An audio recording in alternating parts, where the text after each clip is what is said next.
তোমাদের বলেছিলাম তরকারি বানানো হয়ে গেলে এবার আমরা ঠাকুর আনতে যাবো। আমরা ঠাকুর আনতে গেছি, পালবাড়ি থেকে ঠাকুর নিয়ে ঠাকুরকে সাজিয়ে নিলাম। সাজিয়ে নিয়ে এই যে ভ্যানে করে আমরা নিয়ে চলে এসেছি।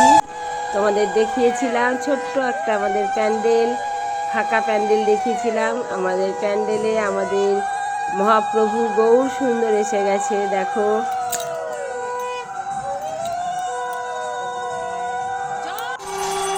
আমাদের আজ সকালবেলায় মহাপ্রভুর পুজো আরম্ভ হয়ে গেছে।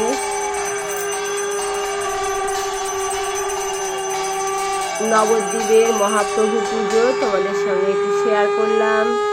দেখো আমাদের গৌর সুন্দরকে সবাই সারা নবদ্বীপ কীর্তনে কীর্তনে মহাপ্রভুর নামে, হরির নামে,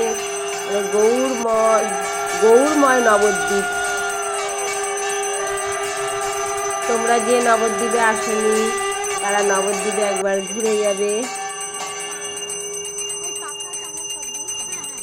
মহাপ্রভুর আরতি দর্শন করো সবাই।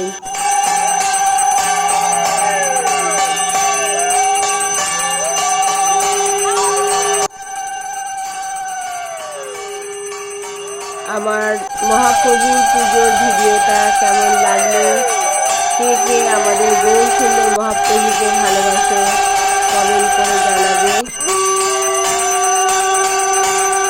এরপরে মহাপ্রভুর পোশাক খাওয়ার ভিডিও তোমাদেরকে দেখাবো। এখনো অনেক ভিডিও আছে, পরিক্রমার ভিডিও দেখিয়েছি।